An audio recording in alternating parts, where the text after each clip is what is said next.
Why exactly did you choose to work at Temple Emanu-El?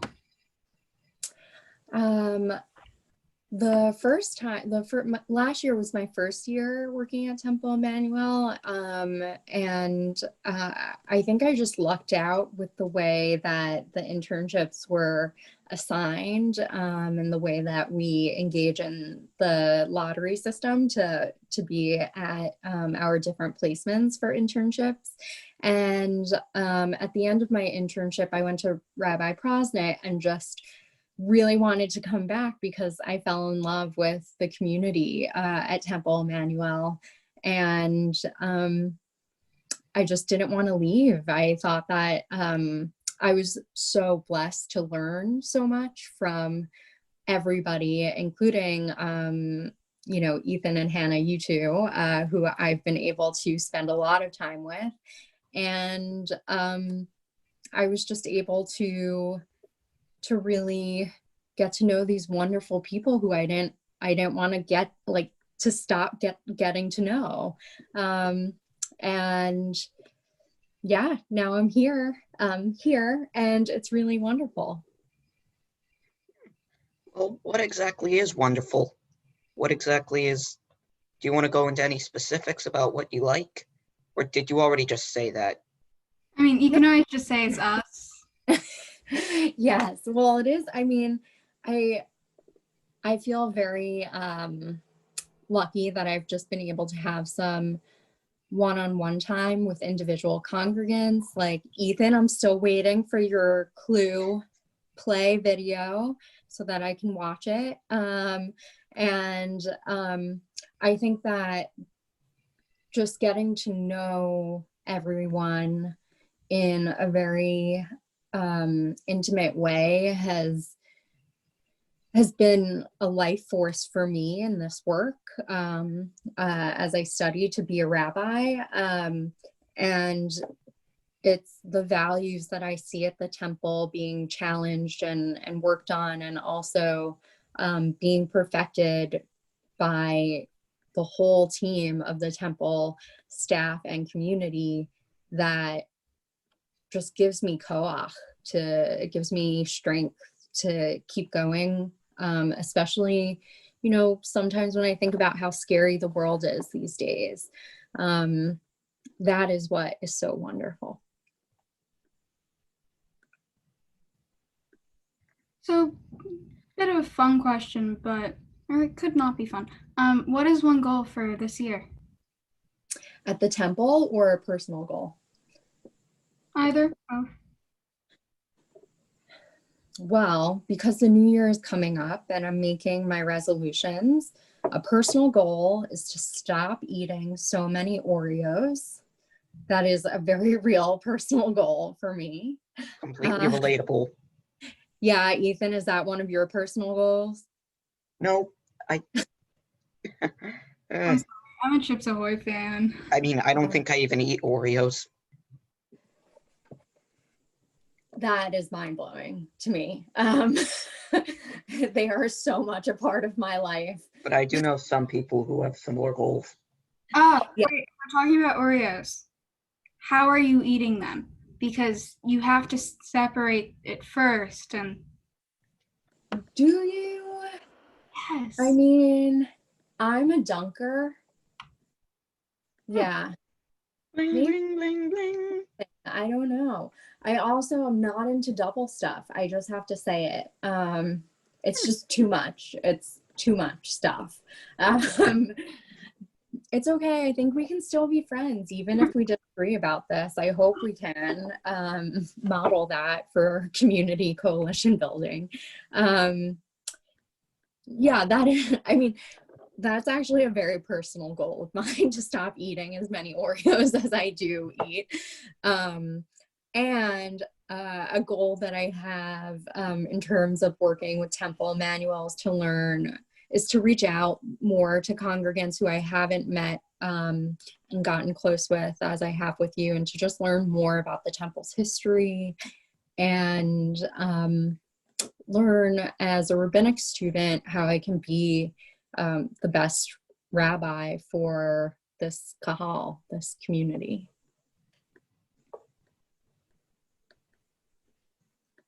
So, do you have Netflix? I do have Netflix.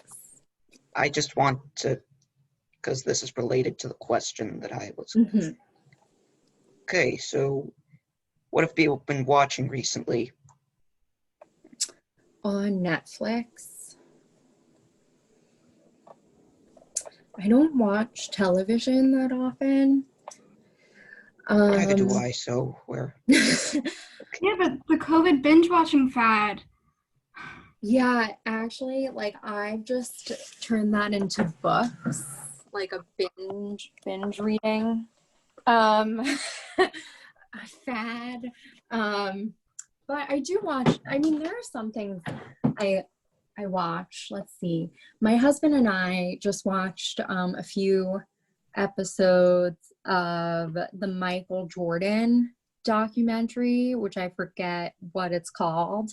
But actually, he's in Spain working. And so it came out earlier in Spain than it did here. So we had to wait a while to discuss it. And I will say, I really love the show Dairy Girls. I don't know if you've heard of it, but I'm a little bit of like an Anglophile and love UK, like British, Irish, Scottish history. And I just sometimes when I read about like Irish spiritualism, it actually reminds me a lot of Jewish spirituality, or Irish spirituality reminds me a lot of Jewish spirituality sometimes. And so that show also has like music that I know from my childhood and is in closer time to like a time when I was in school. So I think I've only seen a few episodes, but I think that show is really, really funny. What do you watch? I mostly stick to YouTube. But I did watch Hamilton a few months back on Disney Hamilton's so Plus. good. I know. It was so And good. that was my first time seeing it, so I just got sucked down the rabbit hole. Oh, Yeah. did you hear Hannah, you too? coming out? Wait, what's coming out? Mulan, the live action. It's on Disney Plus. Oh yeah, I've been seeing trailers for that. When is that coming out? In a few days. In a few days. Maybe we could watch it together. That would be awesome.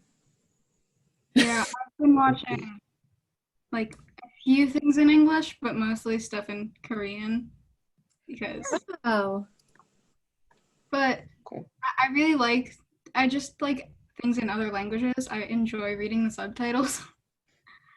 Plus, I get to tell my mom, no, I'm not watching TV. I'm reading it, and makes everything better. I'm gonna use that with my mom next time too. Anyways. Okay. So we should probably go back to the standard, straightforward questions for now. We'll get back to the ones. But what is a quote that you live by? Or who inspires you in general? Those are, wow. Wasn't that The person who you are. Those are profound questions. Actually, I think I mean, there are many people who inspire me.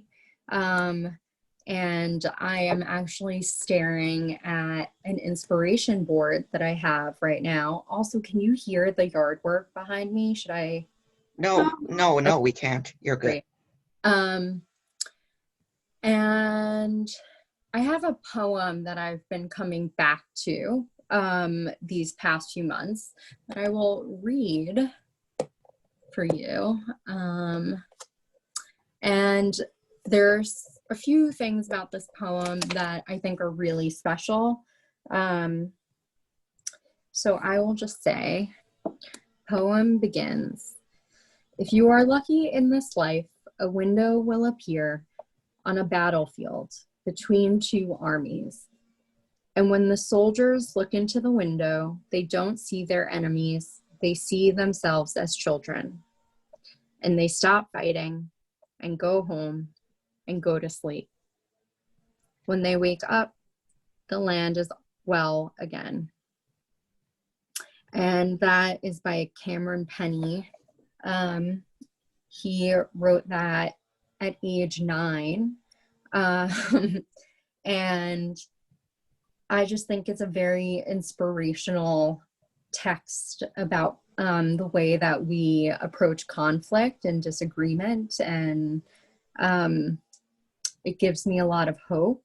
I've also just been recently inspired a lot by James Baldwin. Who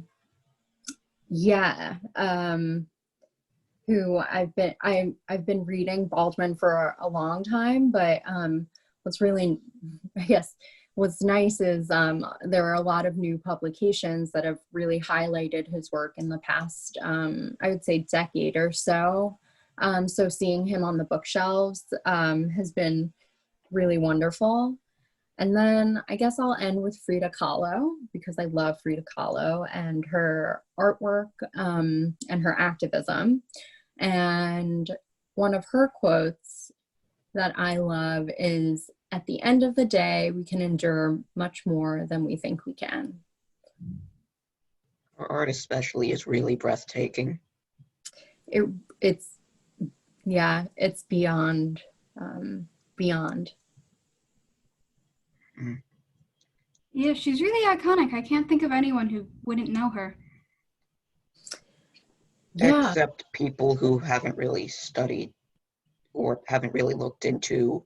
No, because like before I was ever into art, I definitely knew who Frida Kahlo was, because like elementary school, they were like, yeah, Frida Kahlo. Randomly talking about her. I mean, she definitely has, I guess I'll show this to you. I mean, I think it's like, she has an iconic look too, right? And so this is what I'm just reading from, but like the flowers, but yeah, I say that it can only be a good thing if we know more of Frida Kahlo. Okay, so this is similar to that question, but what advice would you give your younger self? I would probably tell myself to not worry as much and to have a little more fun and just be a kid, probably. Yeah, just like to not take things and myself as seriously, I would probably say. It's reasonable. Anything. If you want to go more specific, you can do that as well. I mean, I would just probably tell my younger self to not run down the stairs at the pool. So I don't have that other incident that happened years ago. Honestly, I don't think my younger self would listen to me. That is true. I'm not sure. I mean, what's funny is that is actually what a lot of my mentors told me at the time, and I definitely did not listen to them.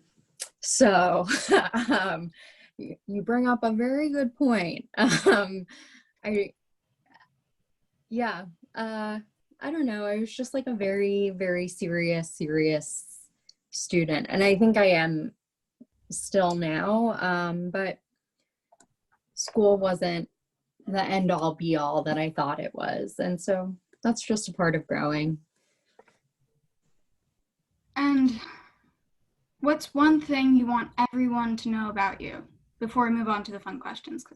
That you haven't already told us. That I haven't Or told, that you...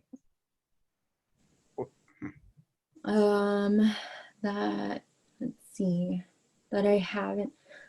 This is very simple, but very much a part of like my personal philosophy and theology, that I think that a smile can change the world. And if we all smiled a little more, we would change the world little by little.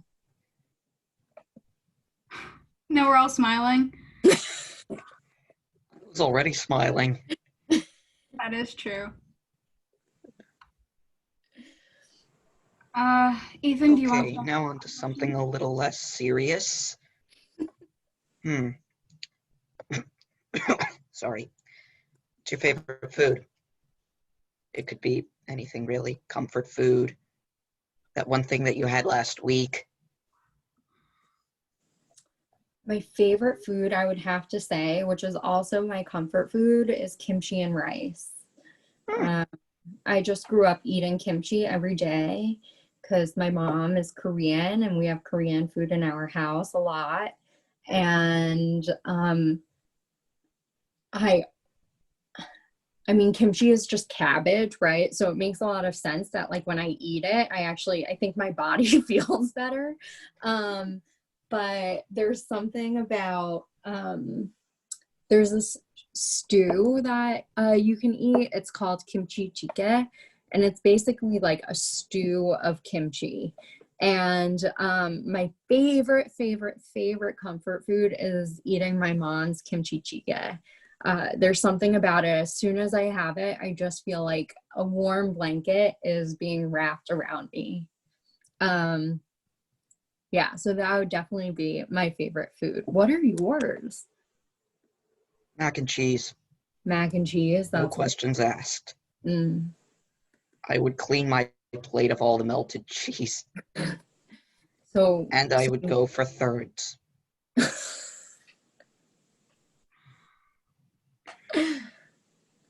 Okay, now I know your weakness now, Ethan.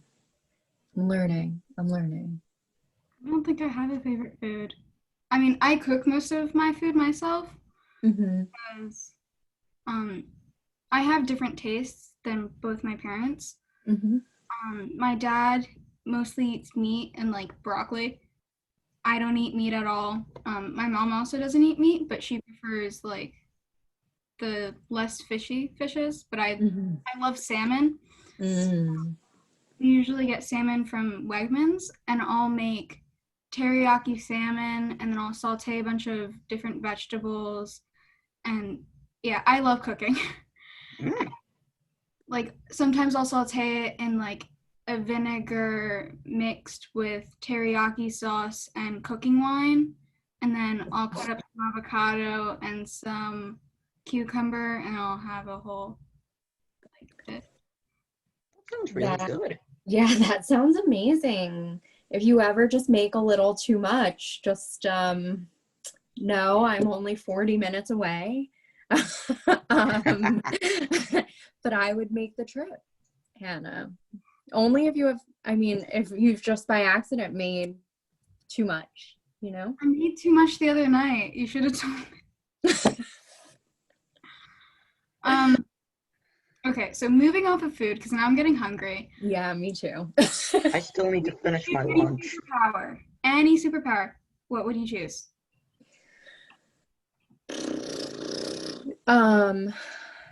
I kind of vacillate back and forth. So for schoolwork, I would definitely want to freeze time and then just do all my work and then start time back up again. I'm still trying to find out a way to make that possible. That would be like the most practical thing. I think from the bottom of my heart, I have a toddler nephew, and if I could have some sort of superpower to make most of his time with me not crying time, then I would do that. I just don't know how to do that because I feel like my parents have done it with him and his parents have done it with him. So it must be possible. Like they must have that superpower, and I just have to find out how to get it. Well, how often do you see him? These days, actually once a week. So I see him pretty often. I think he just senses my fear. Whereas like, you know, grandparents. Sorry, what did you say, Ethan? Like a sleep paralysis demon. Oh, that's so bad. I mean, I wouldn't go that far, maybe, but I Okay, yeah, understand maybe where that you're was a bit too far. coming from. Maybe a superpower to like make him laugh all the time. And usually when I make him laugh, it's great. It's just like very tiring because it involves me like jumping up and down with a pot and pan, doing Computer something. no longer works. Yeah, I thought it would work. It really that one results in the crying. So if you could think of something, I would be eternally grateful. Well, I keep having these constant fantasies of me wielding a magic pencil that can create or destroy anything. It's cool. Wow, you mean like kind of like a wand, but your pencil's like if you write it, then it Yeah, with creates the what eraser, I can pretty much erase anything. With the tip, I can draw anything I desire. Yeah, but it's Maybe even give myself some superpowers. mechanical pencil. Like a normal pencil, you're gonna keep sharpening it, and eventually it's all gonna be gone. But that's Yeah, a maybe nice spin. it also never needs to be sharpened. Yeah. Or maybe like that's part of the game. You have this limited resource and you have to use it wisely, like Yeah. I feel like I'd be simple for superpower. I would want eidetic memory and speed reading. I think I would just pretty much want to have an encyclopedic memory, photographic memory. Yeah, That would be useful because I keep forgetting things constantly. I feel you. I feel you. Okay, Yeah, we were getting a bit off topic there. if you're stranded on a desert island, what 2 items would you want to bring with you?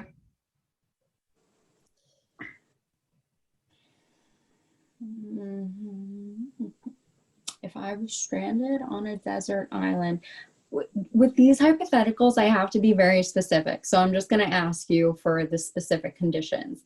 How was I stranded on the desert island? Like, did I have a suitcase with me or? Yeah, you were canoeing and you had a life vest on, so when the canoe flipped over, you floated to a desert island thinking it was shore, but you got up to find no one else was there. Oh, wow. Okay. So I'm like really just in like light sandals, shorts. Okay. Okay, this is my other question. So how much do I get of those items? Like, are they self-replenishing items or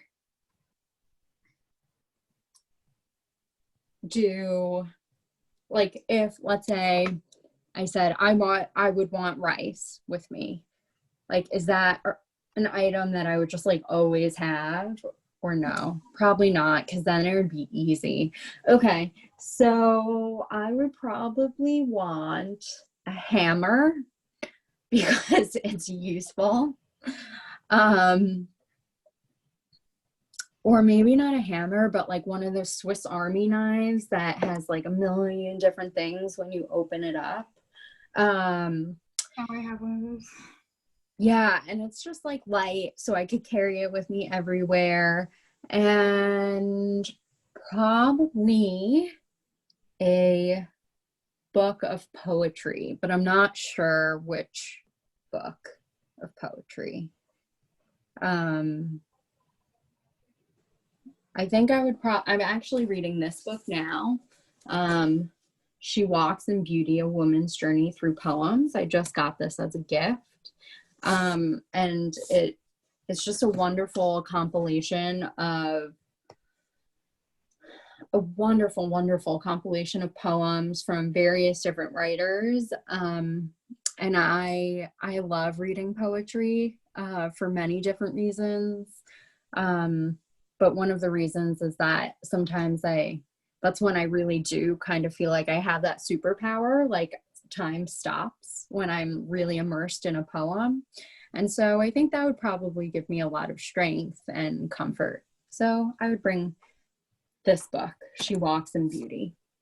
I need to grab my charger because my computer's about to die. But Ethan, if you want to take over for a few seconds. Sure.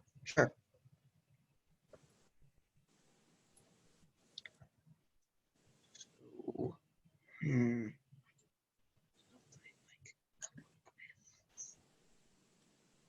Do you have any pets?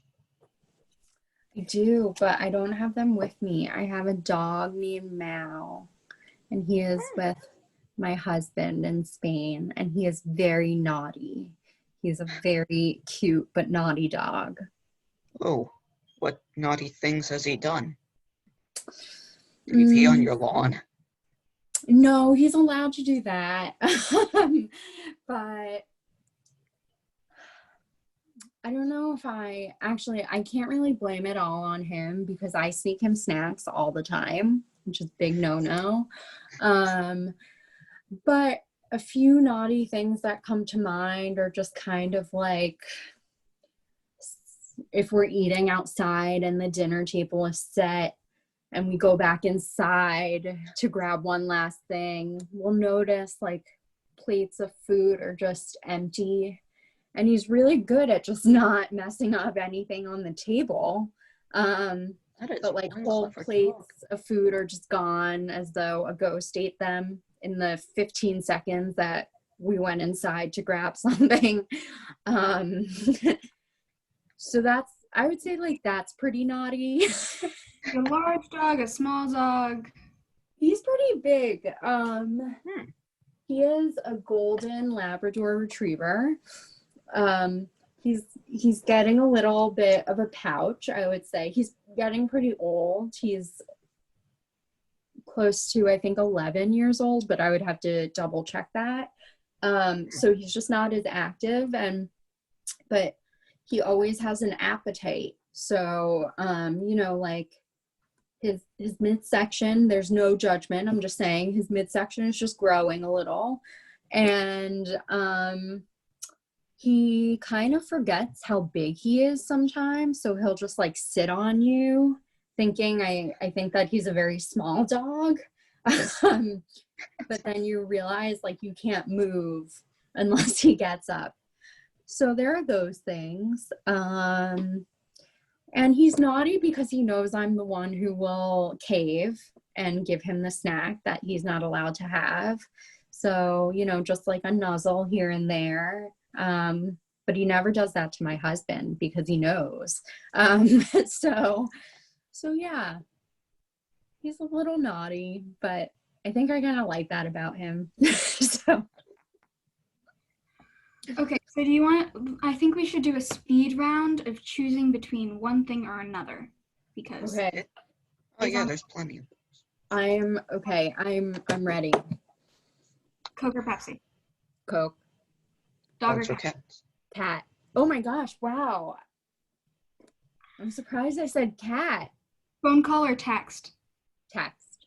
Ice cream or water ice? Ice cream. Cake or pie? Wait, what? Cake or pie? Oh, pie. I would have gone with cake. Beach or mountains? Mountains. Laundry or dishes? What's worse? What's worse? I love doing both laundry and dishes. So I don't know. I would say maybe laundry. Like I just love washing dishes. So maybe laundry, but I don't think that laundry's bad. I love doing laundry and folding it. I love watching it spin around and around. That is also a lot of fun. Anyways, back to the speed round. Passenger or driver? Which do you prefer? Passenger. And last. Or waffles? Waffles. Wow, that was a little stressful. Sorry, what'd you say, Hannah? You've been redeemed from the Oreo crisis. Oh, because of the waffles? Yeah. Okay. I'm glad. I'm really glad. I didn't know if we could maintain relationship after. But now I know. We're good. There's a lot riding on that speed round. Okay, we should do one more question, and it's going to be controversial. Does Central New Jersey exist? I don't even know what that question means. We've got a North Jersey and a South Jersey. But is there a Central Jersey? You're saying this is controversial? Yes, because if I go to another country and say, oh, where are you from? And I'm like, New Jersey. And they're like, huh? And I'm like, it's close to New York. Or if I go to another state and I'm like, I'm in Central Jersey, they'll be like, I don't know what that means. I'm like, I'm 30 minutes from New York. It's fine. Because they have no concept of Central New Jersey. It's only Northern New Jersey where you're near New York, or Southern New Jersey, which is like, Okay. So I think I have to do a little more research. I don't have an opinion because I didn't grow up in New Jersey, even though my parents live here now. Where are you from? I'm from Brooklyn. Oh. Yeah. Oh, my parents are too. That's awesome. I didn't know that, Ethan.